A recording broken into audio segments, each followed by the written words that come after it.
सीमा जी एक आम मध्यम वर्गीय परिवार की मुखिया थीं। वे अपने बेटे राज और बहू नीता के साथ रहती थीं। एक बेटी परी थी जो कि शादी के बाद अमेरिका में बस गई थी। सीमा जी के पति की मृत्यु बहुत पहले ही हो चुकी थी। राज और नीता की शादी को 5 साल हो गए थे, लेकिन अब तक उनकी कोई संतान नहीं थी। सीमा जी की बहू नीता भी जॉब करती थी, जो कि सीमा जी को बिल्कुल भी नहीं सुहाता था। वे जल्द से जल्द दादी बनना चाहती थीं, लेकिन नीता और राज ये अच्छी तरह से जानते थे कि अभी नीता का जॉब करना कितना ज़रूरी था। सीमा जी अपने बेटे राज से इस बारे में बात करती तो राज किसी न किसी बहाने से बात को टाल देता था। इसलिए वे नीता को ही परेशान करने के बहाने ढूंढती रहती थीं ताकि वह अपनी जॉब छोड़ दें। और अभी कोरोना काल में तो मानो उनके मन की मुराद ही पूरी हो गई थी। हालांकि वे दिल की बुरी नहीं थीं, लेकिन पोते की चाह में वे ना चाहते हुए भी ऐसा कर जाती थीं। अपनी हम उम्र सहेलियों को दादी बनते देखकर उनका मन दुखी हो जाता था। उस दिन भी घर में ऐसा ही कुछ हुआ। ऑफिस में काम की वजह से नीता देर तक सोती रही और सीमा जी को अच्छा खासा मौका मिल गया। ये क्या बहू, अभी तक सो रही हो? पता है सुबह के 10 बज गए हैं। राज भी बेचारा कब से उठकर ऑफिस के काम पर लग गया है और तुम हो कि अभी तक सोई पड़ी हो। चलो अब उठकर सबके लिए चाय नाश्ता बना लो। मुझसे कुछ हो नहीं पाता है, वरना मैं तो तुम्हारे भरोसे कभी न रहती, खुद ही सब कर लेती। सॉरी मां जी, वह देर रात तक काम चलता रहा, इसलिए सुबह सुबह ही सो पाई थी, इसलिए समय का पता ही नहीं चला। आप चलिए, मैं अभी जल्दी से आती हूँ। हाँ हाँ ठीक है, मेरा कुछ नहीं, पर राज को देख लो, उसे कुछ चाहिए तो नहीं? कब से उठा है बेचारा। हे भगवान, मुझे जल्दी से ठीक कर दे ताकि मैं ही अपने बेटे का ध्यान रख सकूं। सीमा जी ने नाटकीय अंदाज में कहा। सीमा जी ने अपनी बहू नीता को उठाते हुए कहा। नीता ने घड़ी देखी तो वाकई 10 बज गए थे। आज उसकी आंख कैसे नहीं खुली। वह जल्दी जल्दी अपने काम निपटाकर हॉल में आई तो राज अपने लैपटॉप के साथ ऑफिस के काम कर रहा था। उसने किचन में जाकर चाय नाश्ता बनाया और फिर रात के बर्तन साफ किए और झाड़ू पोंछा करके नहाने चली गई। दरअसल कोरोना वायरस की बढ़ती बीमारी की वजह से शहर में पूरी तरह लॉकडाउन किया गया था, इसलिए काम वाली बाई भी नहीं आ रही थी। नीता खुद एक इंटरनेशनल कंपनी में काम करती थी। उसका ऑफिस टाइम निश्चित नहीं होता था। अधिकतर उसे रात में देर तक काम करना होता था।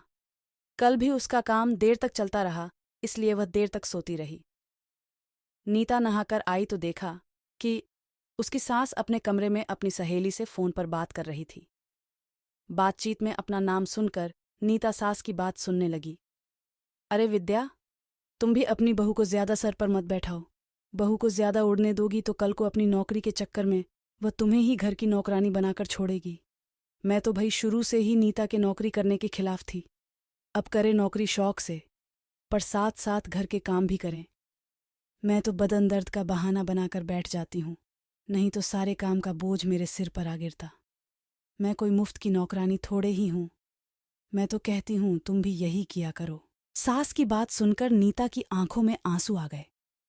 वह जिस सास को बीमार समझकर उनकी दिन रात सेवा करती है, उन्हें एक गिलास तक उठाने नहीं देती है, सारा दिन घर का और रात को ऑफिस का काम करके थकान से चूर होकर भी उफ तक नहीं करती, उसका यह फल मिला है उसे। माना वे मेरी नौकरी के खिलाफ है, मगर यदि घर की किश्त नहीं होती तो वह भी कभी नौकरी नहीं करती। राज का बोझ कम करने के लिए ही तो वह नौकरी कर रही थी। खैर, अभी के मुश्किल समय में वह सास से किसी भी बात पर बहस नहीं करना चाहती थी जिससे घर का माहौल खराब हो, इसलिए वह उनकी बात को नजरअंदाज करके वहां से चली गई। लेकिन उसकी नजरों में सीमा जी की इज्जत जरूर कम हो गई थी।